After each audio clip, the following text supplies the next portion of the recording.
Hello, everyone. Welcome to the Jorge Rivas Show. Thank you so much for listening. Thank you so much for being with us. I was born and raised in a Catholic environment.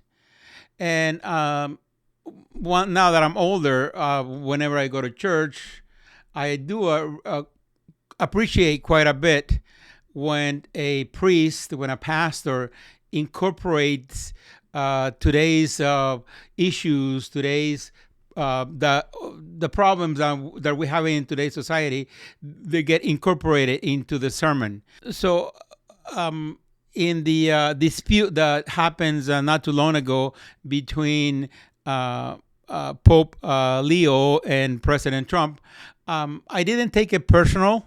I wasn't mad. I wasn't upset. I wasn't angry at all. I think for me as a Catholic, I kind of expect that, like I said, from a priest to say something about what's happening in our world and how we can improve, how can we become better human beings, how we can better serve our fellow man, how, etc.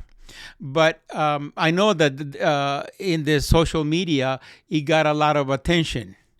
But I do have a couple of things that I would like to make a comment, or maybe I have a little bit of an issue with, is that I know, for example, I don't know if how many of you have heard that in the country of Nigeria, in Africa, of course, there are reports of over 100,000 people have been killed for simply being Christians. And supposedly they're being slaughtered, they're being murdered by gangs, mainly people who are probably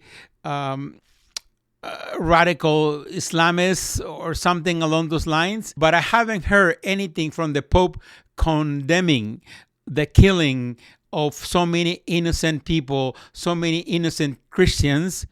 And I use the word innocent because no one should be killed, no one should be murdered for being Christian.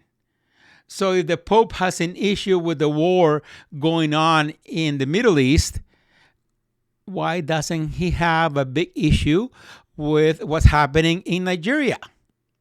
Like I told a friend of mine, if he really cares about Christians, being the Pope, being the leader, being the head of Catholic Church, you will think that he will have a big issue with that.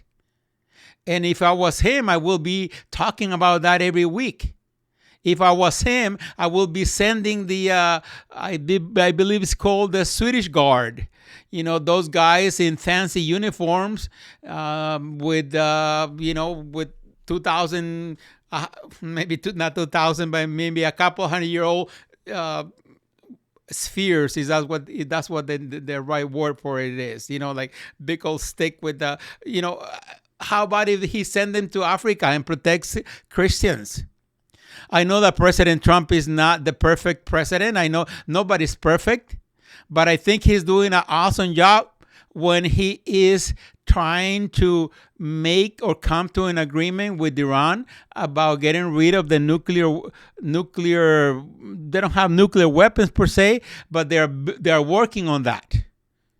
And as if you are like similar to my way of thinking, to the ability that I have to listen to the news, not only recently, for the last 30, 40 years, Iran has said that if they have a nuclear weapon, they will use it against Israel and against the United States.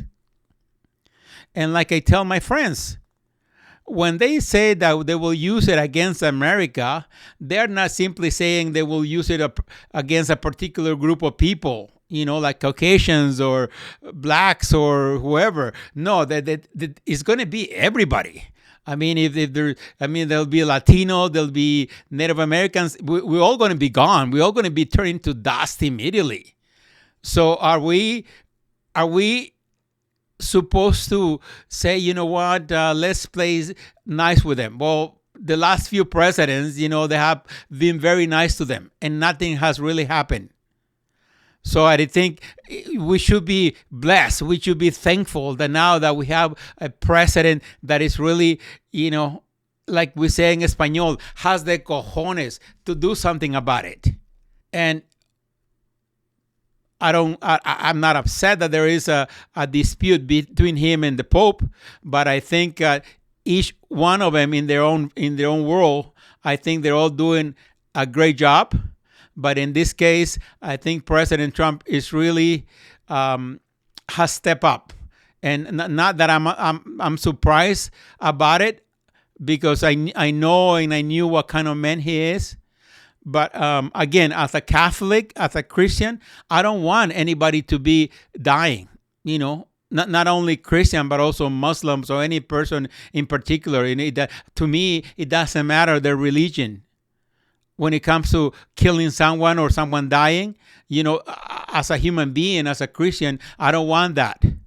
But at the same time, I want to empathize as a Christian, as a naturalized United States citizen, that I am behind President Trump 100%, and I will be praying for peace, and I will be praying for this war to end as soon as possible. But in the meantime, like I said, we're thankful. I'm thankful that we have Donald Trump, and also all the great members of the armed forces who are putting their life, at risk to make sure that that they do the job that they're being asked to do. But at the same time, it's just awesome. I'm really thankful. So thank you so much for listening, and until next time, God bless.